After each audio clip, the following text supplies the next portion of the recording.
ममता भोलिए के लिए कि हमरा बेटवा भी जवान हो गई।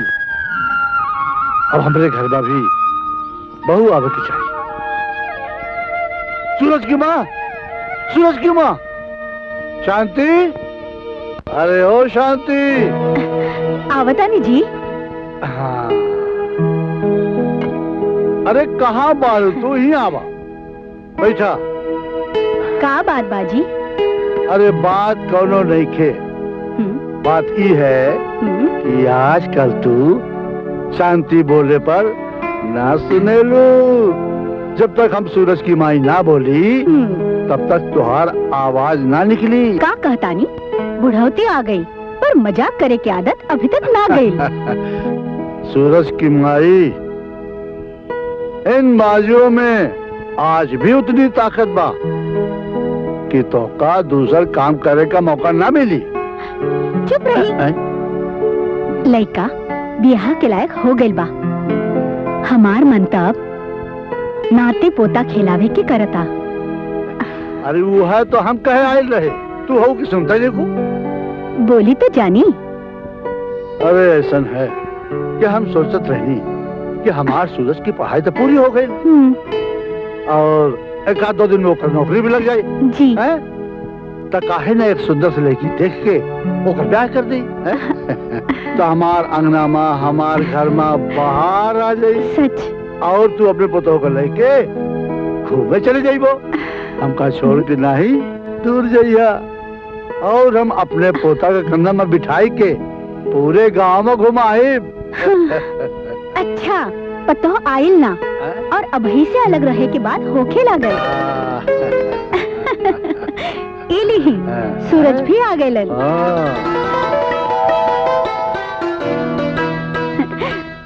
पाए लगी बाबूजी।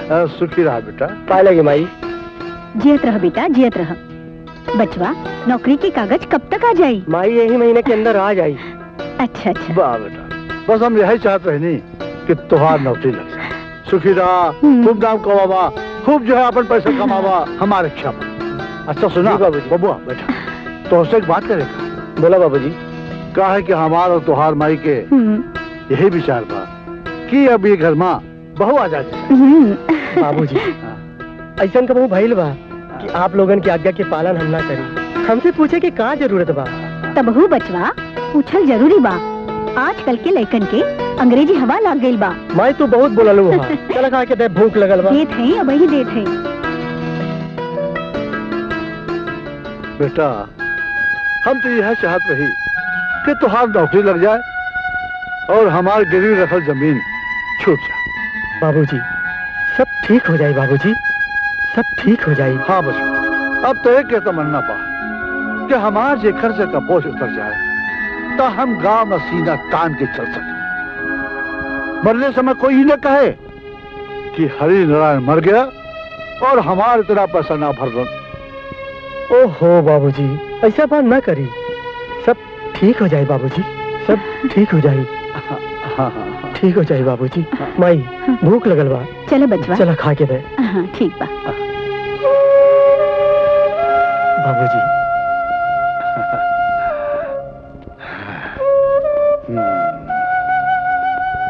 बेटवा होखे था ऐसा।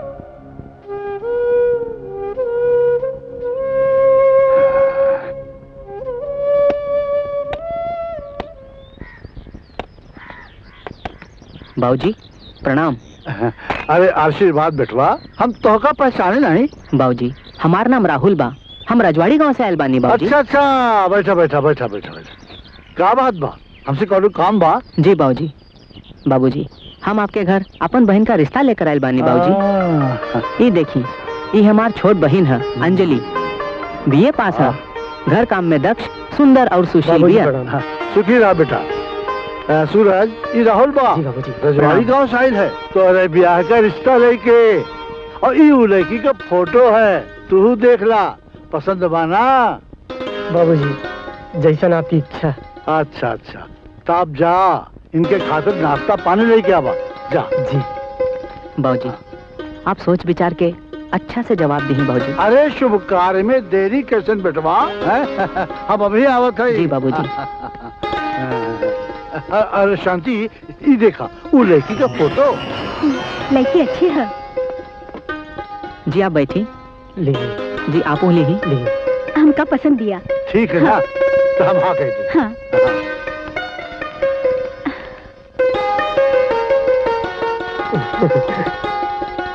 आप ली। हाँ सूरज जी बाबूजी। हाँ बाबूजी तब बात आगे होके के चाहिए बाबूजी। हाँ बेटा, बात तो होके का चाहिए, पर तू जाना तारा आजकल लोगन के ये रिश्ता में दहेज के खातिर। दहेज? बाबूजी हमरे पास इतना रुपया पैसा नहीं खे कि हम रउआ के दहेज दे सकीला बाबूजी। अरे बेटवा, तू हमार बात नहीं समझ रहा। अरे हम तुमसे दहेज नहीं मांगत है, अरे हम तो दहेज के विरोधी है। बाबूजी तो आपका बड़प्पन बा कि आप दहेज के विरोधी बानी। तो बाबूजी ये बात हम पक्का समझी? पूरा पक्का समझा बेटा, पूरा पक्का। हम अभिन पंडित जी को बुलाई के ब्याह का रिश्ता निकालत है, और तो का खबर भिजवावत है। जी बाबूजी। अच्छा तो हम चलत है। हाँ बेटा जा, पाए जा, लगी। जा, जा।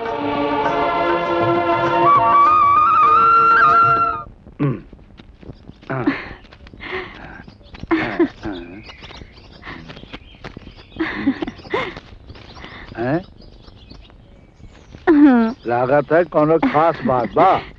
हमके तो ये रिश्ता पसंद बा, जैसे लड़की के भाई बतावत रहलन वो ठीक बा।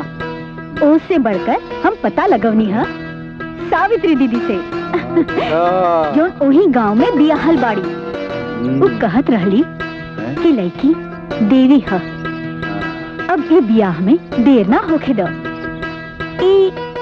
पंडित जी के का भाई? वो तो कहत रहली क्या जया बतानी।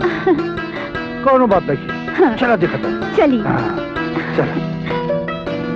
श्री कृष्ण गोविंद हरे मुरारे, हे नाथ नारायण वासुदेवा, हे नाथ नारायण वासुदेवा। पंडित जी, जय राधे श्याम सीताराम। चला आवाज आनी बचुआ।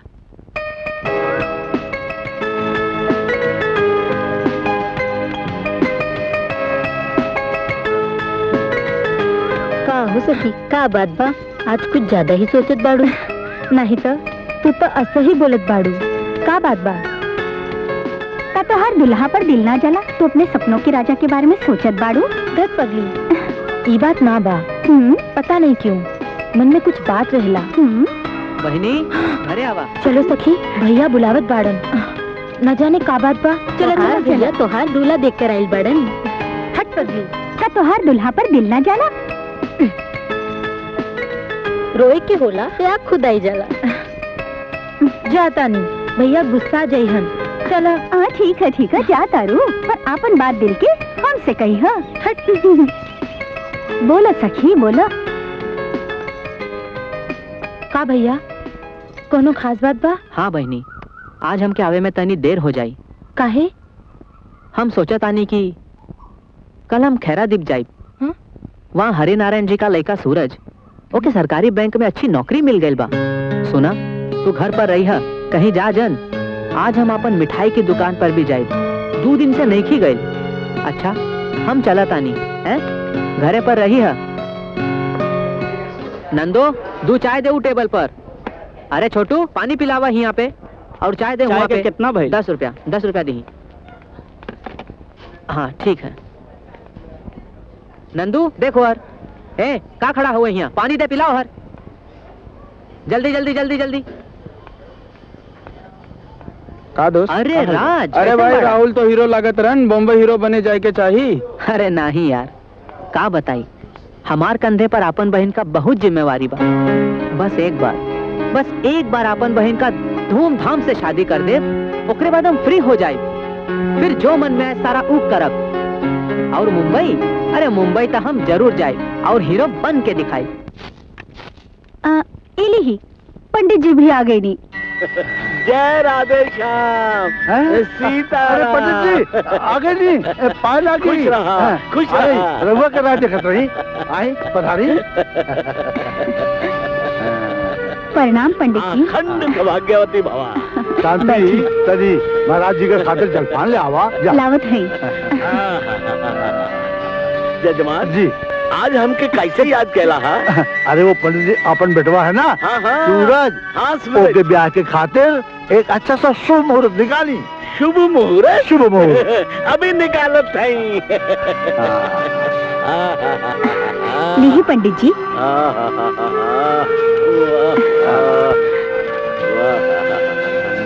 जय राधे श्याम सीताराम।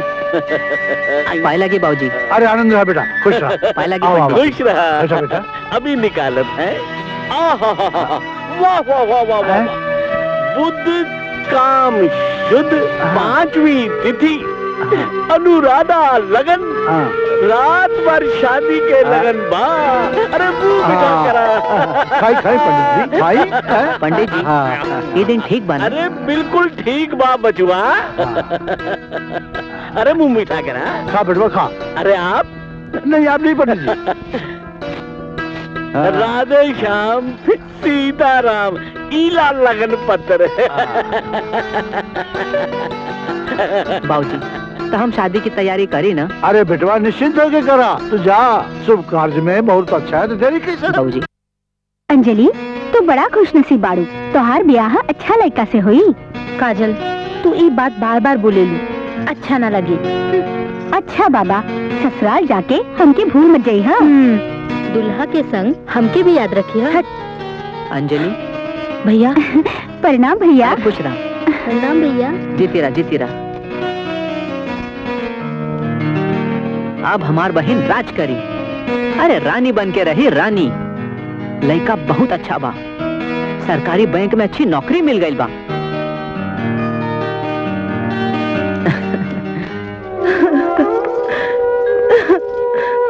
माई बाबूजी हमके ऐसा लड़का चाहिए जो कोनो तरह से झूठा, फरेबी, धोखेबाज और क्रोधी ना होए, और ओके पान, बीड़ी, सिगरेट, दारू, शराब कुछ के आदत ना होए।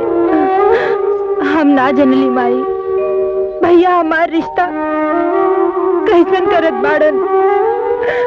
बहन तू कुछ ना हो, अगर माई बाबूजी जिंदा होते तो ऐसे अच्छा रिश्ता करते, लेकिन अगर तोके रिश्ता मंजूर नहीं किया तो हम अब ही यही लगले जाकर रिश्ता तोड़ दे। ना भैया ना।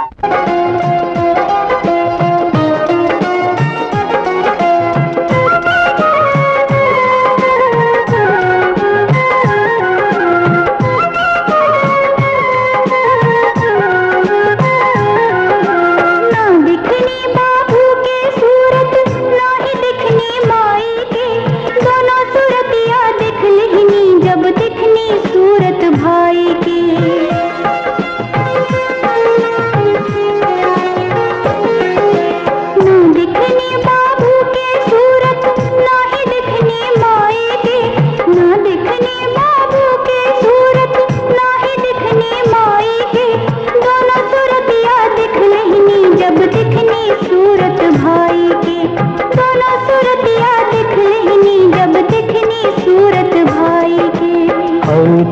हमरी जान ए बहिनी दिल के तू अरमान हो तू हमरी जान ए बहिनी दिल के तू अरमान हो हमरो अखियां भर जाला तोहरी सनहिया पाए के हमरो अखियां भर जाला तोहरी सनहिया पाए के ना दिखने बाबू की सूरत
कैसे रहबो हम ए बहिनी जब छोड़ के जेबू नैहरवा तोहरी याद में रोए घरवा और दुवरवा ना लगी जब दिल का बोता मिलली हाय के ना लगी जब दिल का बोता मिलली हाय के दोनों सूरतिया दिखली जब दिखनी सूरत भाई के दोनों सूरतिया दिखली जब दिखनी सूरत भाई के ना दिखनी बाबू के सूरत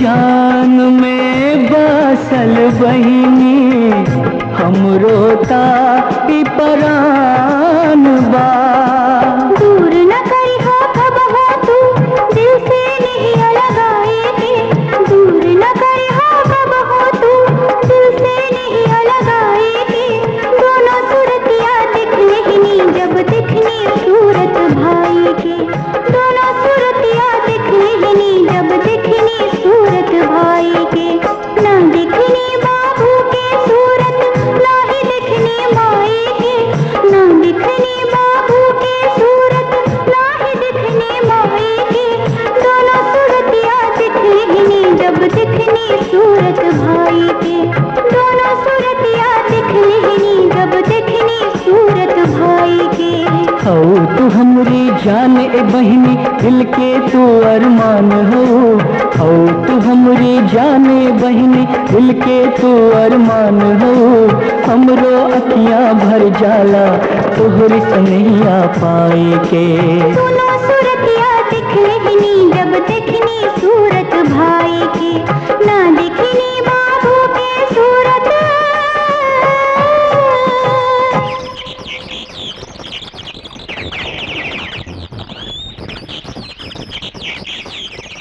अंजलि, तू कितना खुशनसीब बाड़ू हो, भगवान राम जैसन दुल्हा मिलल बा। चल अंजलि, अभी एक झलक देख ल। अरे अंजलि रानी, एक बार हाँ कह द, हम तोहार खातिर सौतन बनी के भी तैयार बानी। देखो देखो, बारात आ गई।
हिया बैठ।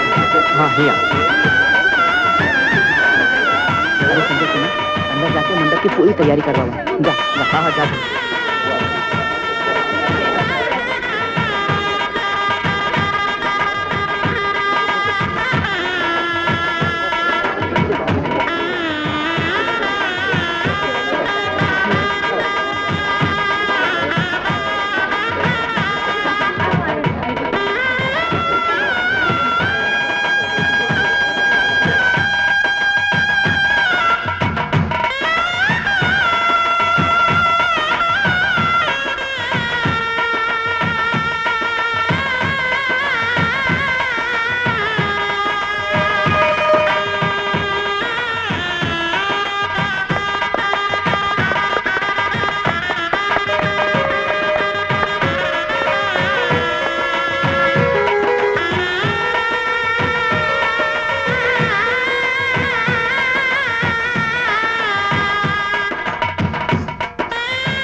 अरे खाना पीना हो गया? हाँ खा लेंगे। अच्छा आवा, यहाँ बैठा बैठा बैठा।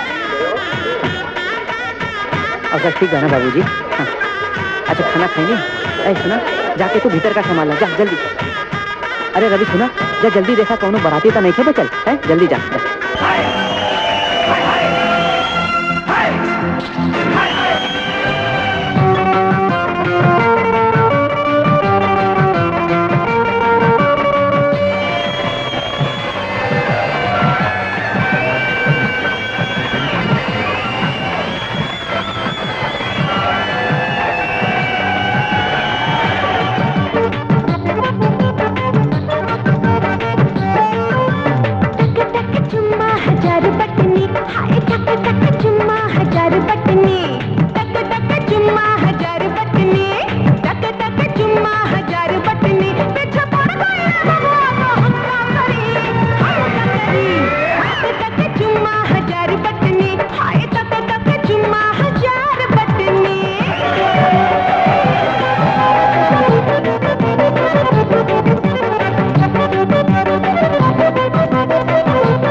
मंगलाय तनोहरि ब्रह्म मुरारी त्रिपुरांतकारी भानु शशि भूमि सुतो बुधुष गुरु शिशिरा शनि राहु केतुआ सर्वे जय शांति करा भवन्तु ओम स्वाहा तत्सवितुर्वरेण्यं भर्गो देवस्य धीमहि धियो यो नाम प्रचोदयात्। अब दुलाजी बंदूक दान करा।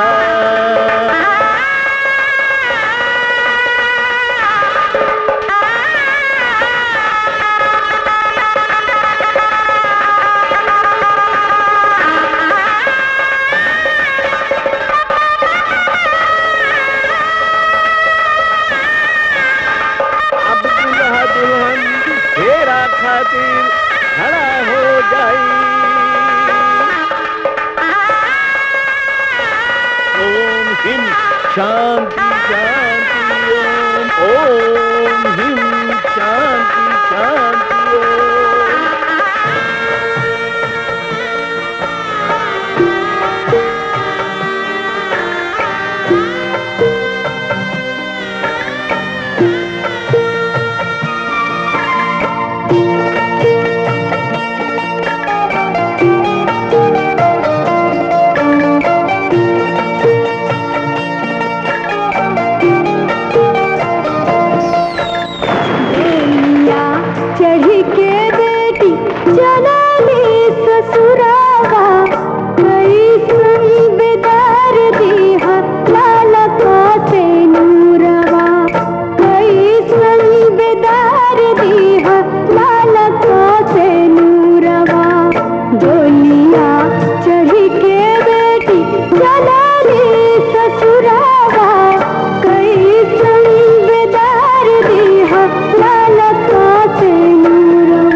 शांति तोहार बहू आ गई। देखा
कि चांद से सुंदर होला अंजुरिया, सबसे सुंदर बा हमार ई गोरिया।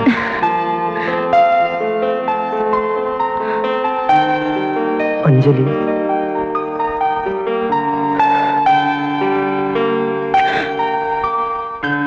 अंजलि, हम अपन जियरा में जैसन दुल्हन के सपना देखल रहलिए वैसन तू आज हमके मिल गईलू। अंजलि, आज हम दोनों मिलके नई जिंदगी की शुरुआत करे की कसम खाई जा। अंजलि, हम तो उससे वादा करतानी कि जब तक जियब अंजलि हम तो हर साथ दे।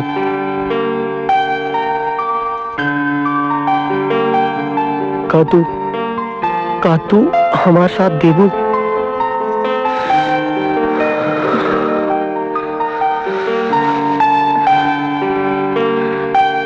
हरिनारायण बाबा, ओ हरिनारायण बाबा, सूरज के नाम चिट्ठी बा। हैं? सूरज के नाम पे चिट्ठी बा? अरे हाँ, आवा बेटवा, अंदर आवा।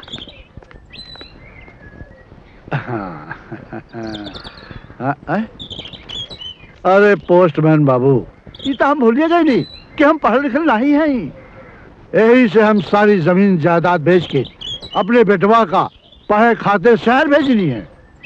कहे से कि अनपढ़ लोगों के जीवन के कोनो मतलब है नहीं है। हैं? अब ये चिट्ठी तू हमको पढ़ के सुनाएगा। जी जी सुनावा। जी।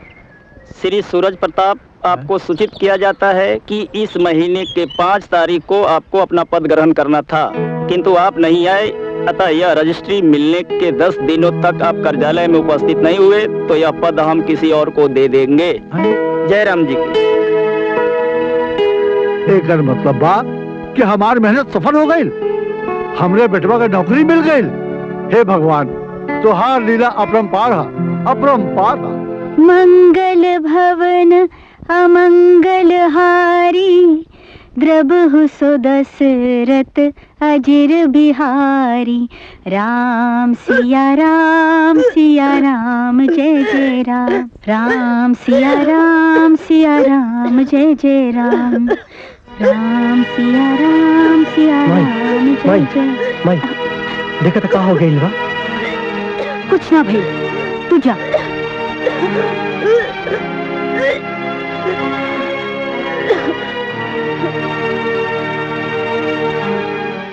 शांति, ये बहू का हो गई बा? कुछ ना, खुशखबरी बा। का? रउआ के दादा और हम दादी बने वाली हैं। क्या कहली तू? हम दादा बनने वाला है? अरे ये है खुशखबरी तो हम सुनल चाहत रहे। भगवान हमार सुन ले। जा तनी बहू को देखा, जल्दी जा। जय भगवान, धन्य हो भगवान, धन्य हो। हम दादा बन गए, हम दादा बन गए। का कुछ दिन और न रुक सकेनी? ना रानी, हमके मालूम बा कि जौने समय मेहरारू के ओकरा आदमी की सबसे ज्यादा जरूरत पड़ा था, वो समय हम तो के छोड़ के जाता नहीं। लेकिन एक वादा करता नहीं कि मुन्ना के आवे के समय हम जरूर आ जाए, हम जरूर आ जाए।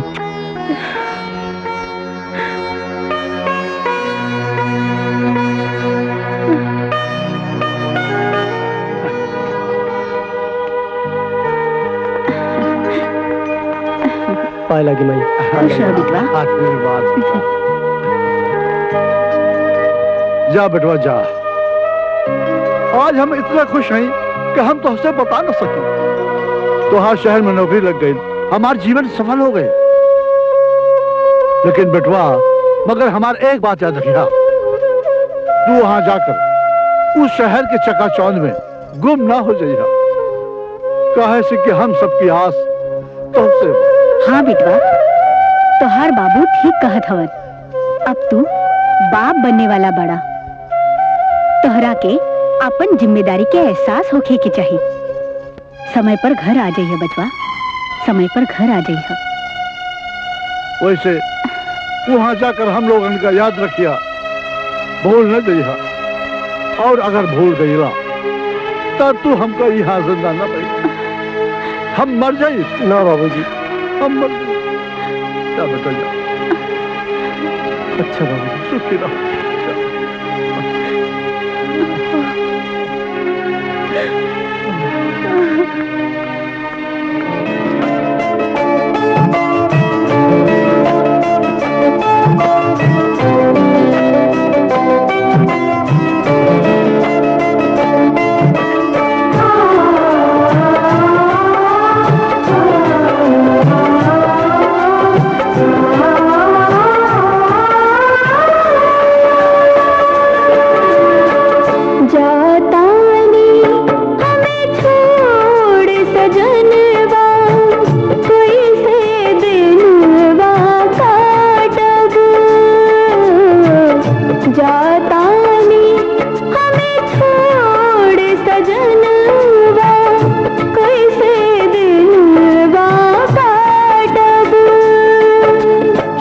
लिख भेजब संदेश सजनिया, लिख भेजब संदेश सजनिया, ओकरे से दुख पाचब।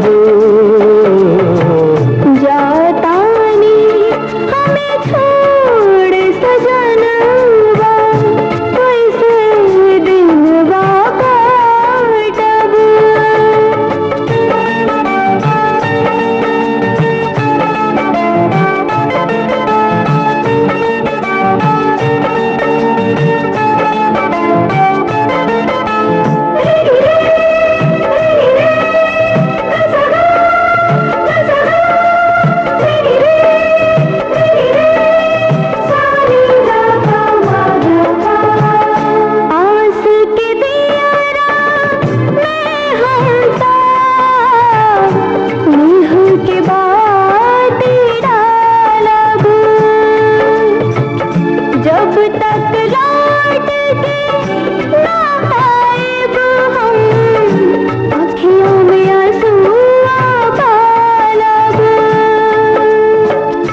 चांद चकोरे बाड़ू मोरे, आ जाए जब आए हो रे, मिलजुल के दुख बाटब। जातानी हमें छोड़ सजनवा, कैसे दिनवा काटब।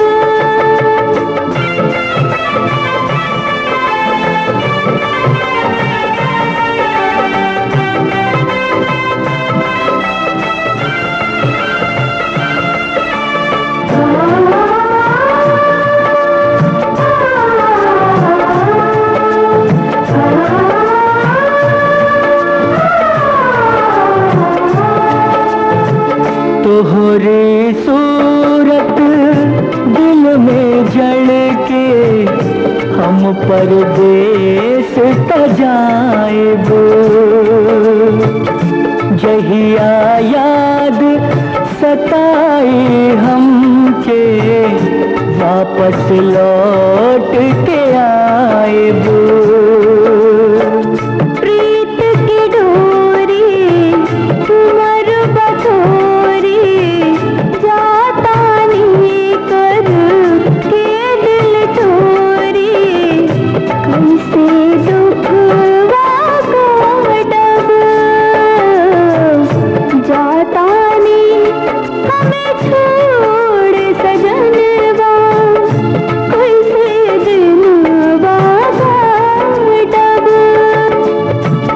लिख भेजब संदेश सजनिया, लिख भेजब संदेश सजनिया, ओकरे से दुख पाटब। जातानी हमें छोड़ सजनवा, कैसे दिनवा काटब। कैसे दिनवा काटब। कैसे दिनवा काटब।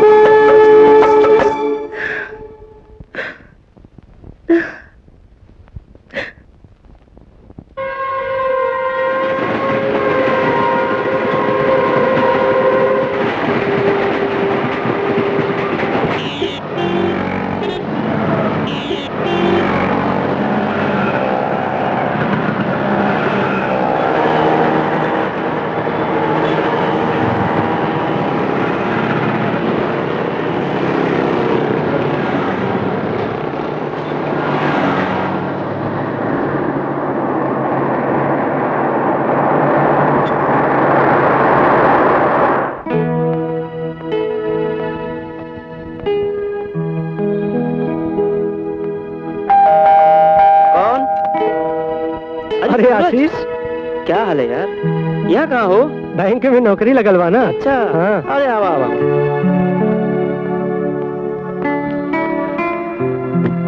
बैठो। अरे रामू चाय ले गया?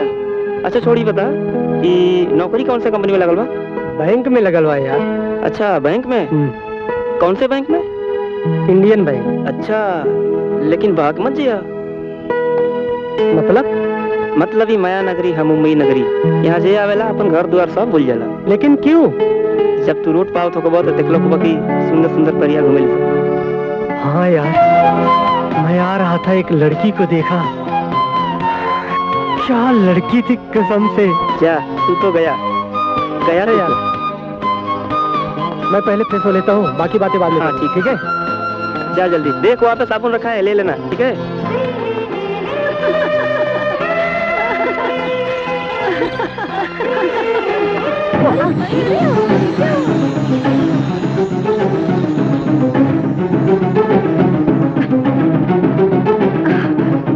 ऐसे घूर घूर के क्या देख रहे हो? कभी कोई लड़की नहीं देखी क्या? लफंगा। ओ मैडम, मैं कोई लफंगा नहीं हूँ। आपके जानकारी के लिए बता दूं कि मैं एक अच्छे खानदान से हूँ और मेरे पापा रिटायर्ड इंजीनियर हैं और मैं यहाँ बैंक में नौकरी करता हूँ।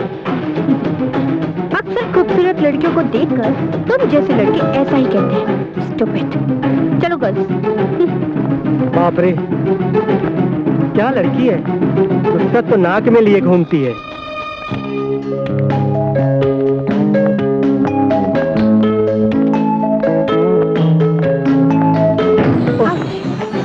माफ करना।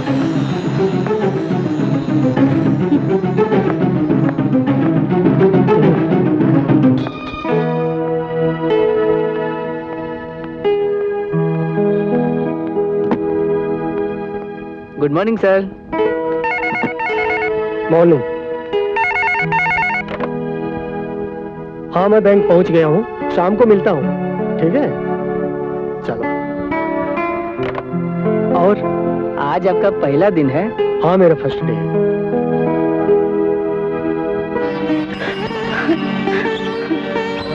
भैया का हमार कोनो खत आइल बा? ना तोहार खत नहीं थे।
गायब हो।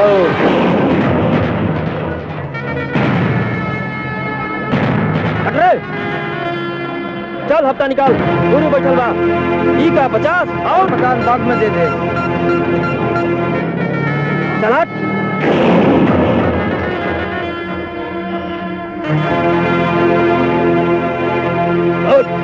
अरे मन बढ़ गई बा, चल माल निकाल।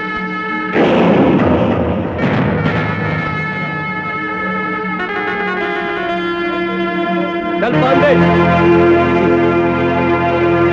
हाँ हुजूर। फिर बतावे के पड़ी।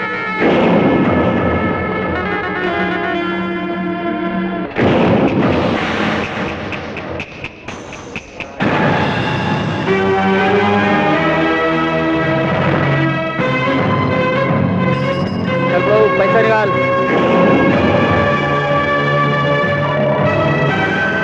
पैसा दे 2 दिन के बाद। 2 दिन के बाद ना, आज पैसा दे। आज के बाद पैसा दे। 2 दिन के बाद पैसा दे हुजूर। लागत है तू ऐसे ना मनबे। चल गुरु के पास चल। चल हुजूर, गुरु। हुजूर, हुजूर, हुजूर। गुरु बुढ़वा पैसा ना दे तो हुजूर, हुजूर कहो बड़ो, पैसा कहना दे। हाँ, दे पैसा, हम गरीब आदमी हैं। बेटी की शादी करे के बाद हुजूर तोहर पैसा दे दे हुजूर। तब ब्याह कराई देना हमसे। ऐसी ना कहीं हुजूर, पैसा नहीं बोले। हिलाना हिलाना, एक लाख ले जा, समझा दे। जा। चल बड़ो, चल सुन, क्या कराई दे हमसे।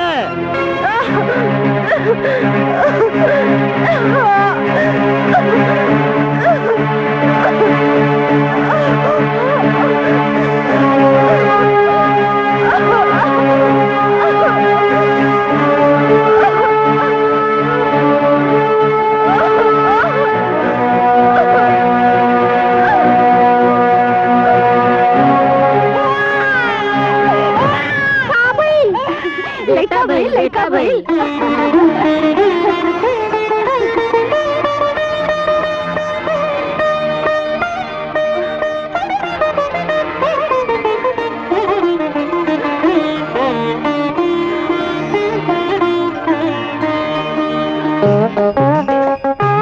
राधे श्याम सीताराम, अभी तक न बनल कोनो काम। अरे सुबह तो रात हो गई। अरे बिटवा, अभी तक एक हूँ बकरा नहीं आई। बापू बापू, वो बकरा आवत है।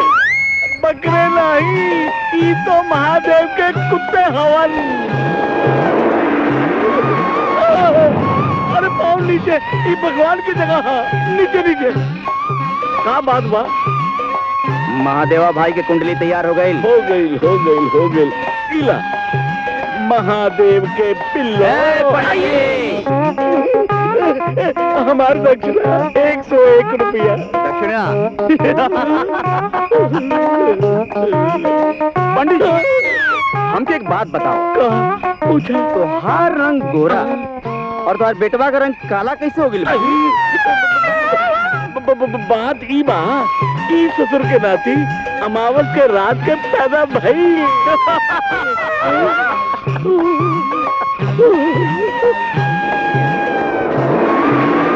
अबे ओ माँ के पतीले, अकल के ढीले, आज के बाद तू हमके बापू नहीं गुरुजी बुलावा। ओ कहाँ है बापू? अरे बापू नहीं, गुरुजी। सब यही समझते हैं तू हमार नहीं किसी और का बिटवा। हाँ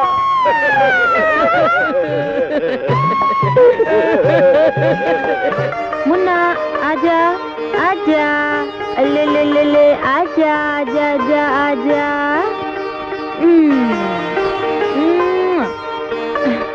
मम्मी पापा कब आई है? तुहार पापा आई है बेटा, तुहार पापा आई है।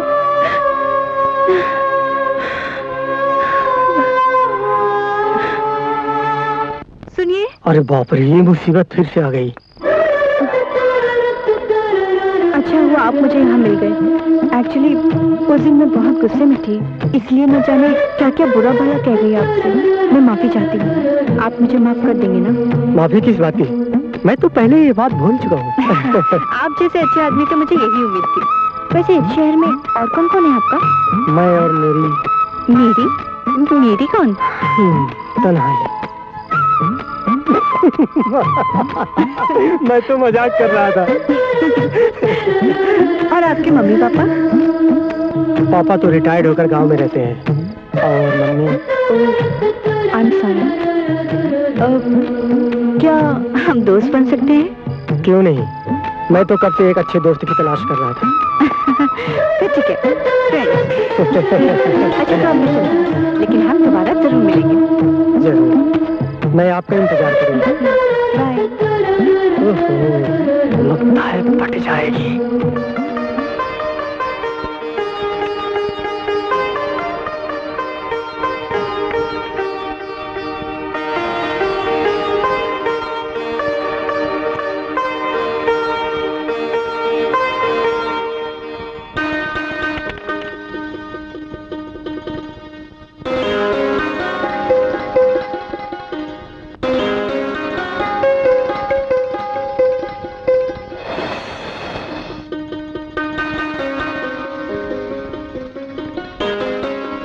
अरे मुन्ना, हम मंदिर होके आवतानी।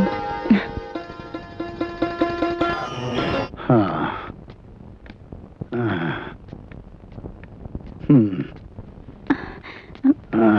सुनी जी, हमार दिल बड़ा घबरात बा।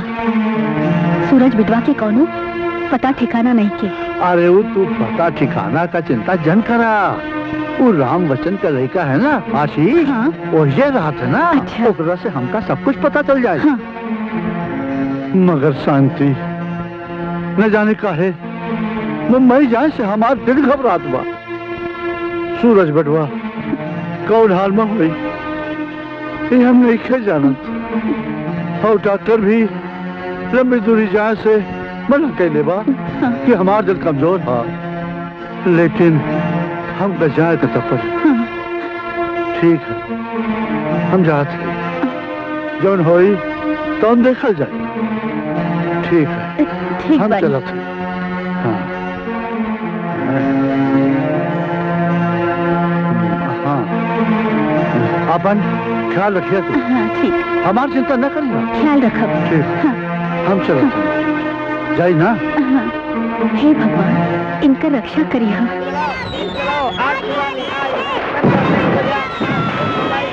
हमके ठेले दो, हमके ठेले दो ना, हमके ठेले दो, हमके ठेले दो। मम्मी, का भेल मुन्ना, का भेल मम्मी, मम्मी, मम्मी, हमारे पापा कहाँ गए? तुम्हार पापा जरूर है मम्मी, सबके पापा मिठाई और पटाखे लेके आएलन। हमार पापा कहे ना आलन मम्मी, हमार पापा कहे ना आलन मम्मी। चलो मुन्ना, कि मैं कितनी खुशकिस्मत हूँ कि मुझे आप जैसा दोस्त मिला।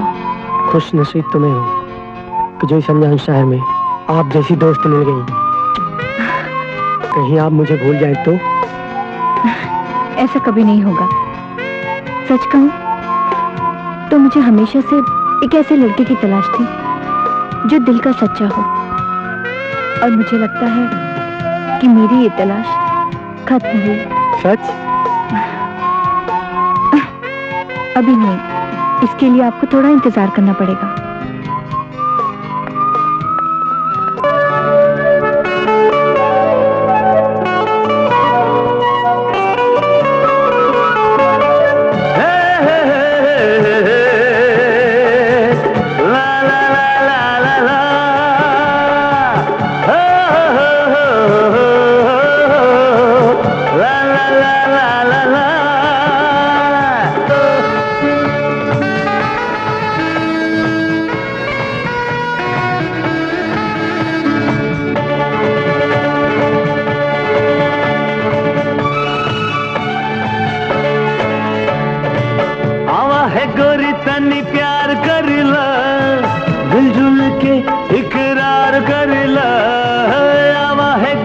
तनी प्यार करिला, मिलजुल के इकरार करिला। जीवन बा थोड़ी का, थोड़ी के ही दिन के, ज्यादा ना अब बेकरार होखेदा। ना बाबा ना इंतजार करिला।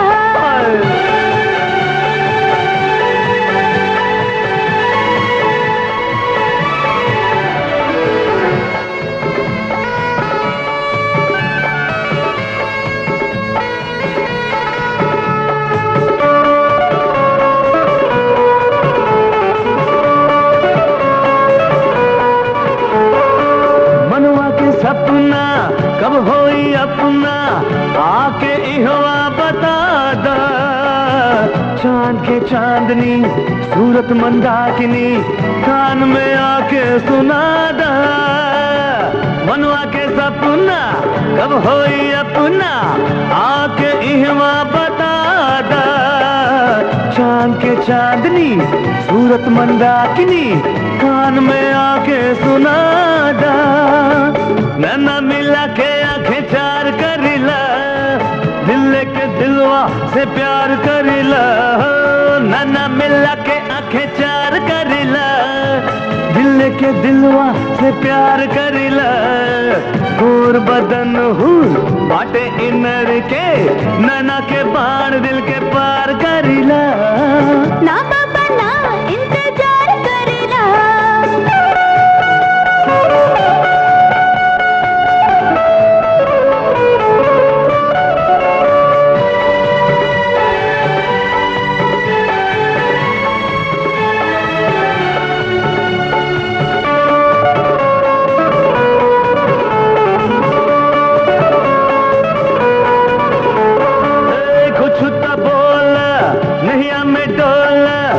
दिल के बाई मिलन दुल्हन बनाइब सपना सजाइब आबाद होई चमन कुछ तो बोला नहीं हमें डोला तू दिल के बाई मिलन दुल्हन बनाइब सपना सजाइब आबाद होई चमन पैनी नजर पर धार कर ला हमरा से तनी तकरार करिला हे पैनी नजर पर धार करिला हमरा से तनी तकरार करिला अब त मान जा भैया में आ जा मिलके ये वादा हर बार करिला ना ना ना ना इंतजार करिला आवा है गोरी तनी प्यार करिला मिलजुल के इकरार करिला आवा है गोरी तनी प्यार करिला मिलजुल के इकरार करिला जीवन बा थोड़ी का थोड़ी के ही दिन के ज्यादा ना अब बेकरार होखेदा अच्छा बाबा चल प्यार करिला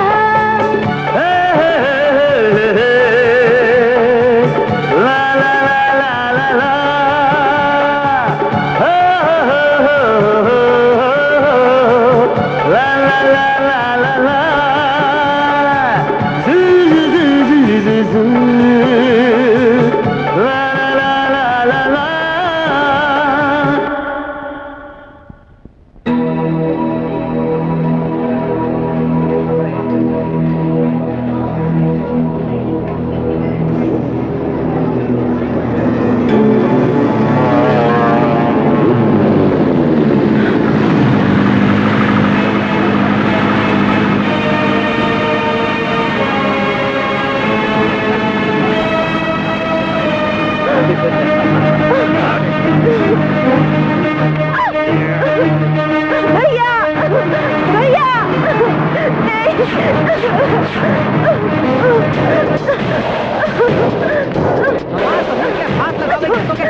चला हटा सब चलो चला जाएगा रास्ते से चला हटा जल्दी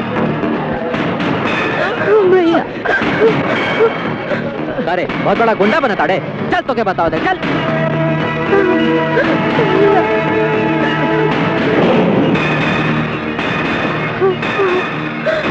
आज तक बाजार में हमरे ऊपर केहू हाथ ना उठले रहे। जेल से छुटला के बाद हम तहरा की जान से मारे। चल चल।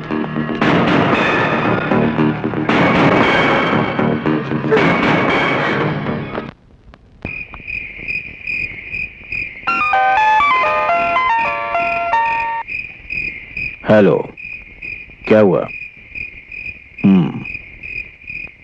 ये महादेव भी अब नाक में दम करने लगा है। उसकी हरकतें बढ़ती जा रही हैं। अच्छा, मैं कुछ करता हूं।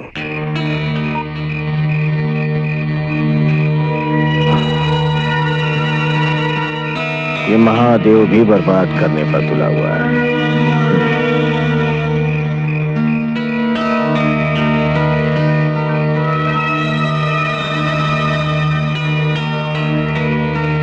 हाँ रघुवंश जी, हम बोल रहे हैं। प्रणाम प्रणाम। महादेव को पुलिस पकड़ कर ले गई है, आप जरा देख लीजिए। धन्यवाद। इस महादेव के बारे में अब कुछ सोचना पड़ेगा।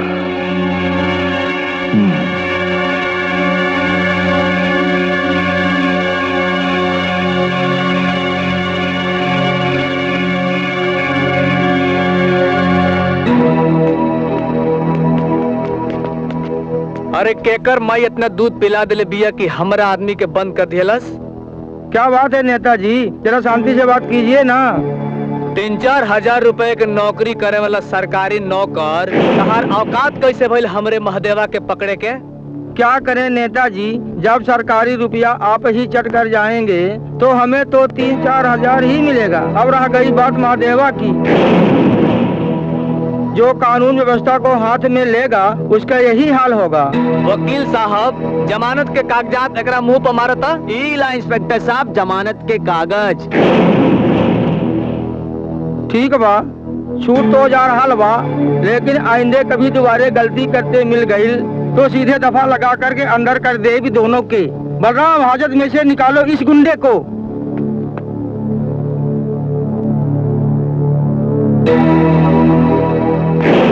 चला महादेवा चला।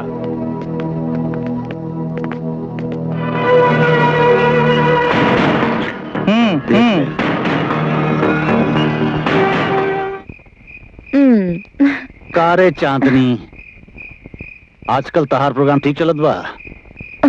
कितनी बार कहनी, कल ही तो मेले में प्रोग्राम करके आईली, पर तू ना दिखाई अच्छा? दिला।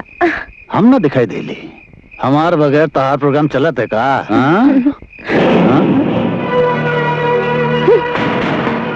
गुरु, एक खास बात है। का खास खबर बा? मंत्री जी बुलैले हुआ। कौनो खास बात बा? हाँ, खास बात बा। चल।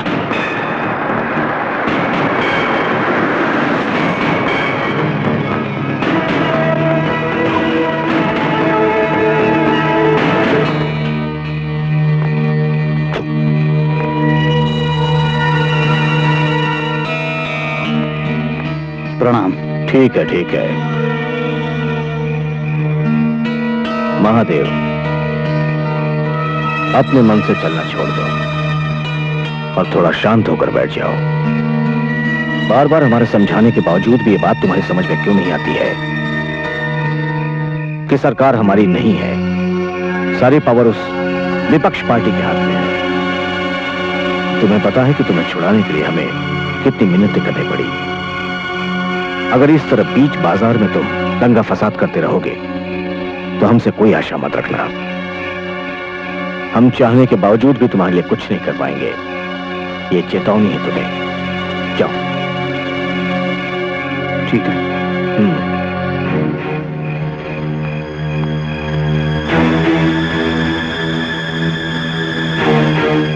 एक बार मुझे सत्ता में तो आने दो महादेव, मैं तुम्हारा नामो निशान इस धरती से मिटा दूंगा।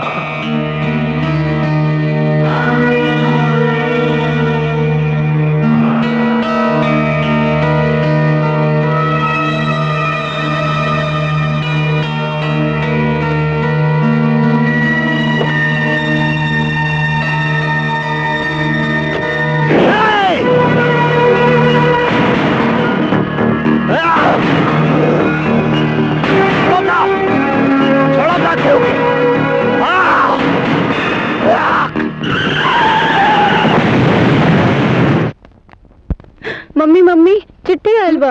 का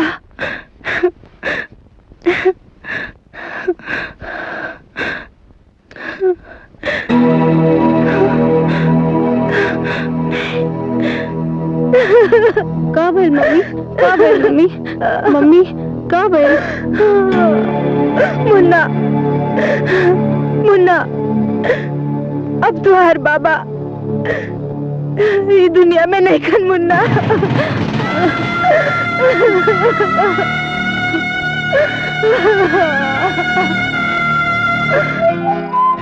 क्या सोच रहे हो? मैं सोच रहा हूँ काश समय यहीं रुक जाए और मैं हमेशा तुम्हारे गोद में इसी तरह लेटे रहूं। जनाब, अगर समय यहीं रुक गया तो बाकी के काम क्या मेरी गोद में लेटे लेटे करेंगे?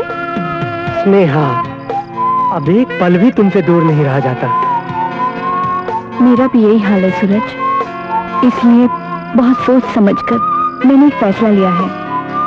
हम दोनों को शादी कर लेनी चाहिए। अरे तुमने तो मेरे मुंह की बात छीन ली। हम आज ही चलकर मंदिर में शादी कर लेते हैं। लेकिन एक मेरी शर्त है। वो क्या? मुझसे शादी करने के लिए तुम्हें भोजपुरी सीखनी पड़ेगी। बस इतनी सी बात? अब ही बोल के बता नहीं। अरे तू तो बोल दे लो।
की राजधानी मेलबा चढ़ जाऊं मच के की राजधानी मेलबा देखा देखा बबुआ हिंदुस्तानी रेलबा देखा देखा बबुआ हिंदुस्तानी रेलबा चढ़ जाऊं मच के की राजधानी मेलबा चढ़ जाऊं मच के की राजधानी मेलबा चढ़ जाऊं मच के की राजधानी मेलबा चढ़ जाऊं मच के की राजधानी मेलबा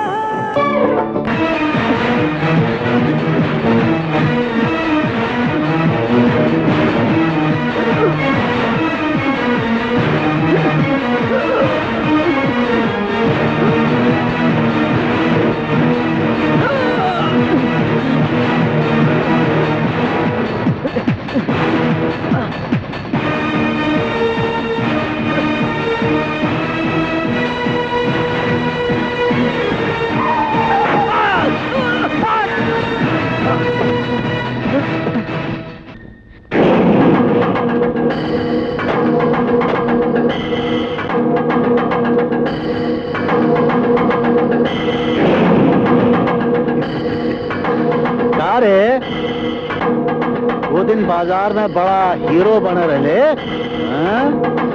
तोहार बहन मार काके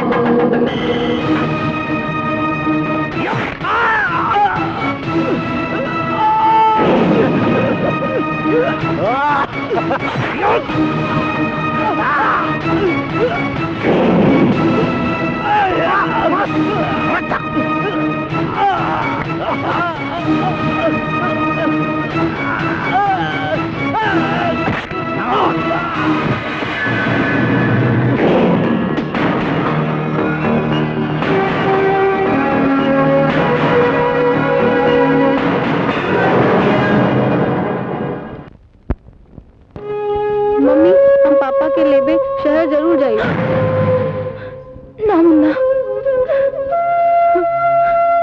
एक तू ही तो हमारा आखिरी सहारा हवा अगर तू भी हमके छोड़ के चल जाएगा तो ना मुन्ना हम तो के जाए ना दे नहीं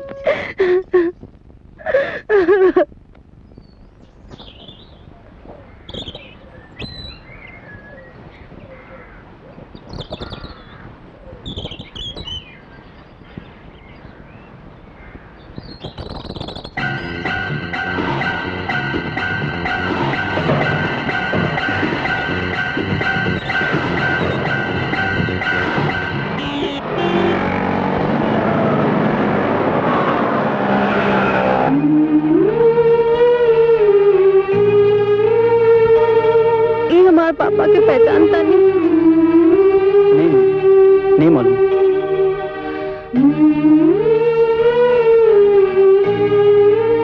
चाचा क्या बेटा? ये हमारे पापा हवन जाने तानी नहीं बेटा, आगे पूछो।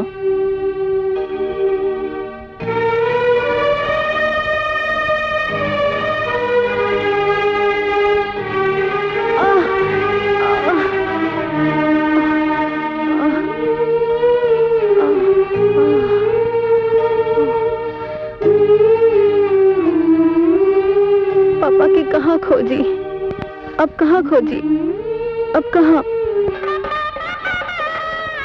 मैं भगवान को साक्षी मानकर आज से तुम्हें अपनी पत्नी स्वीकार करता हूँ।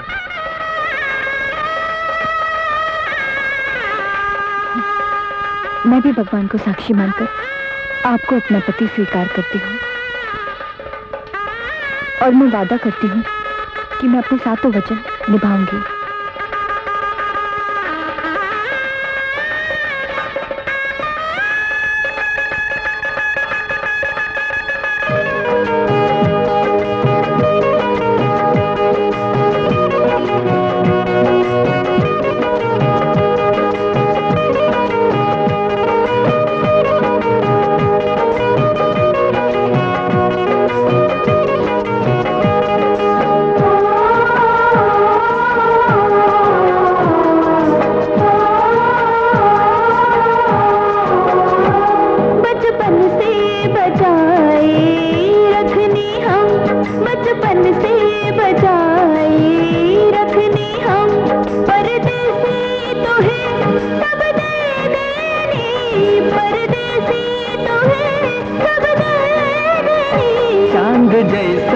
सुरतिया भागइल हो चांद जैसन सुरतिया भागइल बस तोहरे तहमाहू हो गईनी बस तोहरे तहमाहू हो गईनी बचपन से बचाई रखनी हम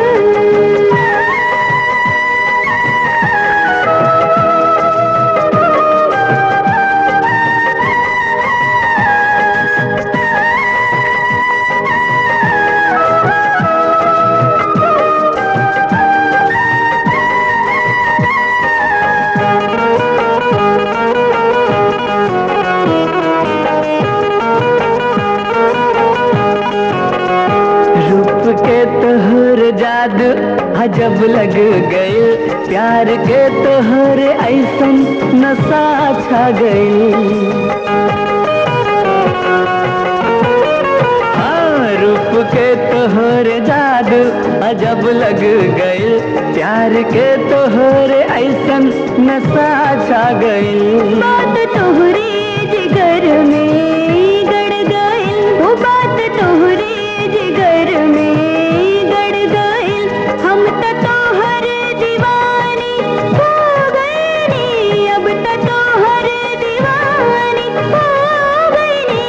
बचपन से बचाए रखनी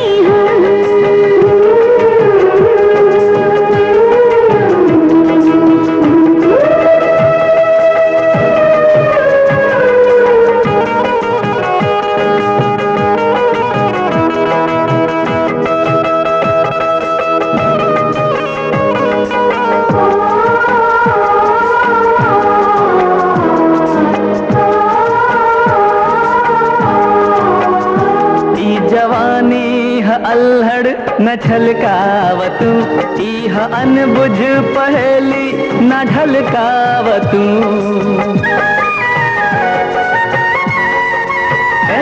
ई जवानी ह अल्हड़ न छलकावतू इह अनबुझ पहेली न ढलकावतू तीर तोहरे नजर से चल गए वो तीर तोहरे नजर से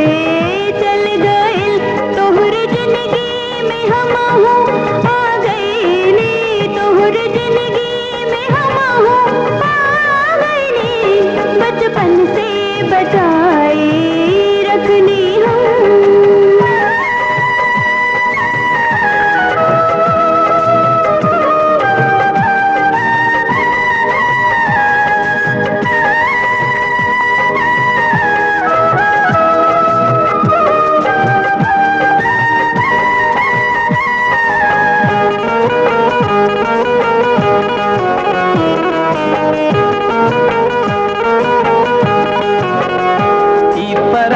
पर तब हमरा लुभई दे करी मन के बतिया त दिलवा ई कहबे करी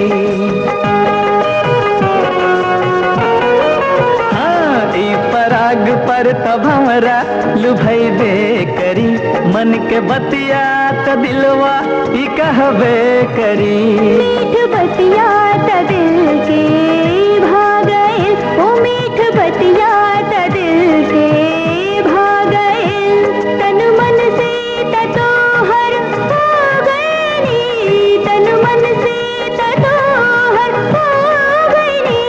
बचपन से बचाए रखनी हम हो चांद जैसन सुरतिया भागइल बस तोहरे तहमाहू हो गईनी बस तोहरे तहमाहू हो गईनी बचपन से बचाए रखनी हम बचपन से बचाए रखनी हम परदेसी तो है सब दे देनी परदेसी तो है सब दे देनी बचपन से बचाए रखनी हम हो चांद जैसन सुरतिया भागइल बचपन से बचाए रखनी हम हाँ चांद जैसन सुरतिया भागइल हाँ हाँ क्यों नहीं ये हमारे पापा हवन, पता बता दी? नहीं नहीं,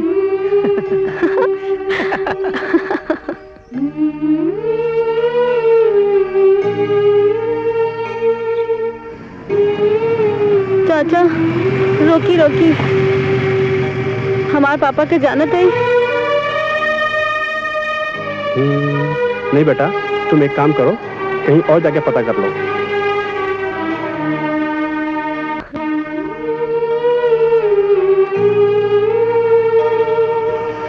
भूख लगल बा, भूख लगल बा, भूख लगल बा, भूख लगल बा।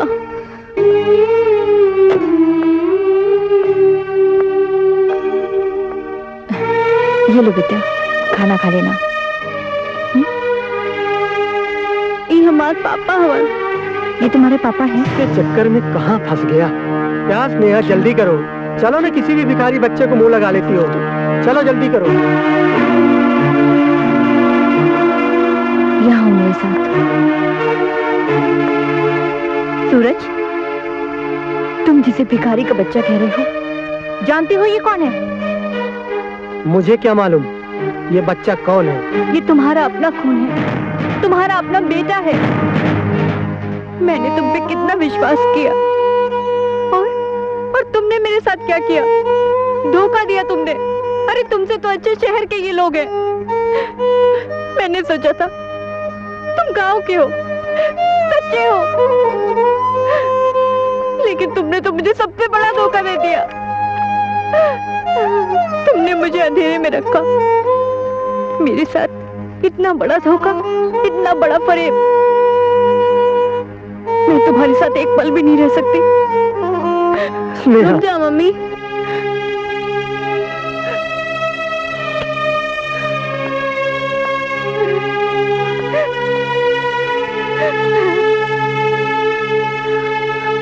पापा के माफ कर दे मम्मी, पापा के माफ कर दे। मैं समझ सकती हूँ बेटा। मुझे माफ कर दो स्नेहा, मुझसे बहुत बड़ी भूल हो गई। हालांकि मैं माफी मांगने के लायक तो नहीं हूँ, मैंने तुम्हारा बहुत दिल दुखाया है। मुझे माफ कर दो बेटा, मुझे माफ कर दो बेटा, मुझे माफ कर दो बेटा।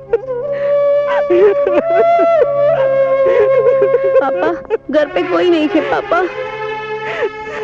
मम्मी, अब घर चलो पापा, अब घर चलो। हाँ बेटा, हाँ बेटा, चल।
मुन्ना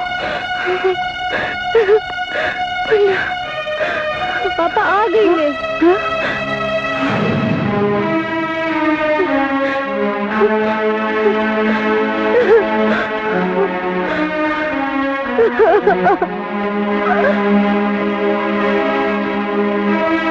चलो पापा, आओ पापा।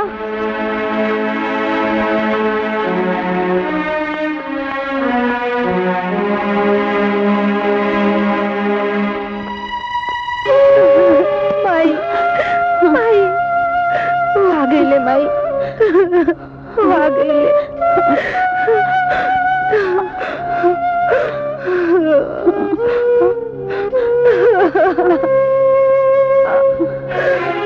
भाई हमको माफ कर दे भाई, हमको माफ कर दे भाई। हमको नरक में भी जगह न मिली माई। हम तो हर गुनहगार हैं माई, हम तो हर गुनहगार हैं। हम बाबूजी के कातिल हैं माई, हम बाबूजी के कातिल हैं माई। उठो भाई, उठो भाई, हमको माफ कर दे भाई। उठो भाई, हमको माफ कर दे, हमको माफ कर दे भाई, हमको माफ कर दे।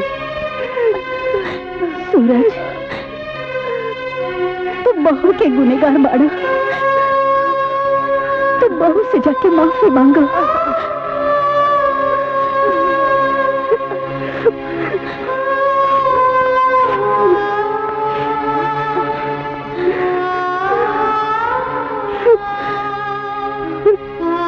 मुझे माफ कर दो दीदी, मैं तुम्हारे प्यार के बीच में आ गई।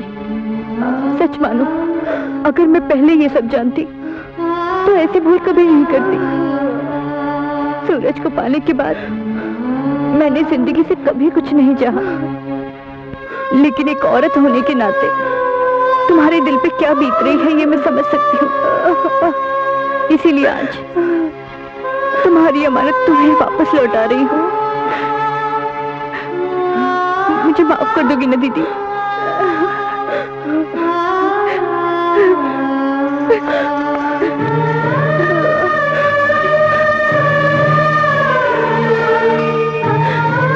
इनमें तोरो कोनो गलती नहीं बा। ये सब तो हमार किस्मत की खेल बा। लेकिन आज से हम साथ साथ रहे, सौतन की तरह ना, बहन बन के।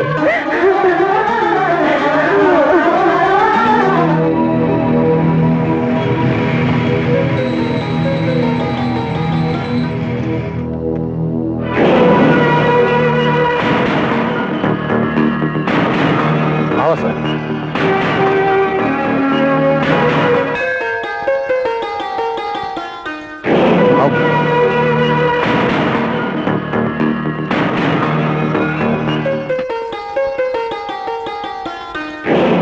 बहुत दिन बाद ही गुलाब का खुला। ये कौन है रे? बड़ी सुंदर किया। गुरु, मुंबई से आयल हुआ सूरज भाई का संग है। ता ये दोनों लड्डू हम खाए।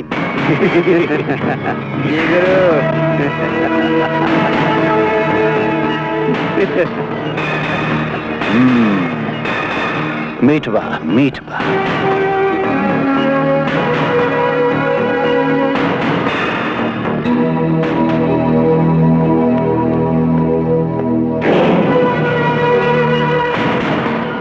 ये लड्डू भी हम खाए।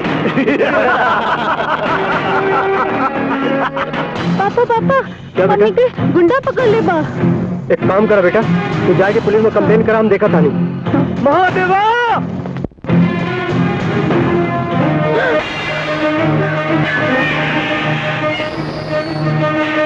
महादेवा! महादेवा! बहुत होगा इनका, आज दिखाना तो आज फाड़ गई इनका। आज हम तोके न छोड़ब, आज हम तोके न छोड़ब, आज हम तोके न छोड़ब। महादेवा!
जान से मार गए।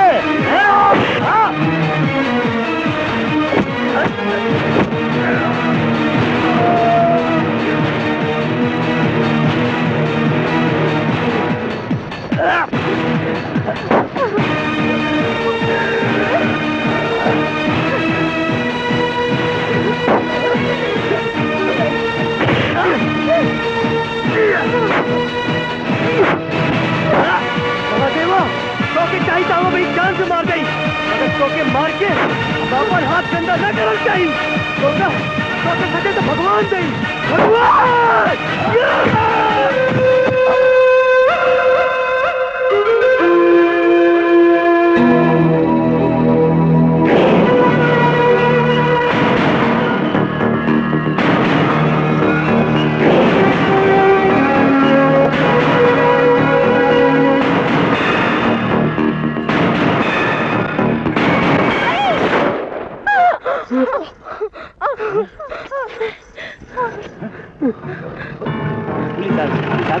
बहुत बड़ा गुंडा बना कर रखी ना, अभी क्या सजा होइबे करे। मम्मी कहाँ हुई मम्मी के?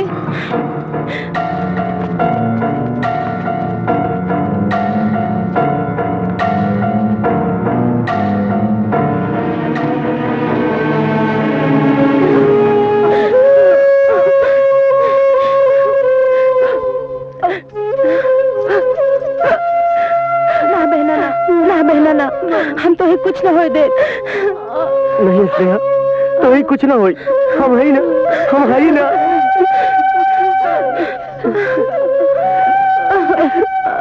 बेटा बेटा अपने मम्मी पापा का ख्याल रखेगा ना। सूरज सूरज तू घबरा मत, भगवान सब ठीक कर दे। चलो इनकी जल्दी से डॉक्टर के पास ले चले जाओ, जल्दी चलो, जल्दी, देर नहीं करते।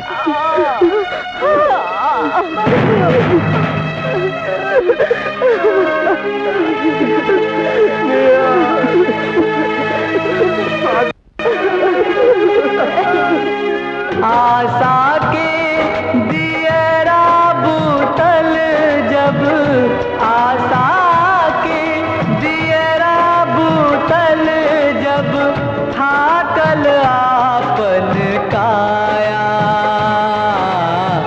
आपन भइल पराया, पराया आपन भइल पराया। आशा के दियरा बूतल जब, आशा के दियरा बूतल जब, थाकल आपन काया, आपन भइल पराया, पराया आपन भइल पराया।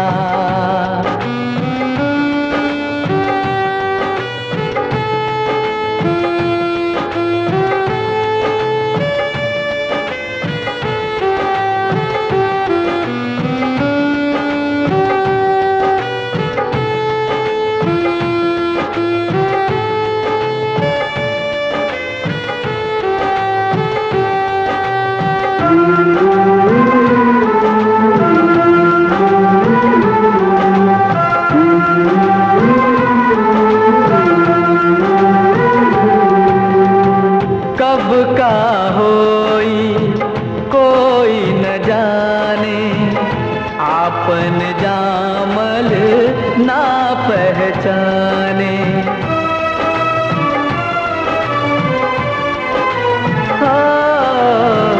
कब का होई कोई न जाने, आपन जामल ना ना पहचाने।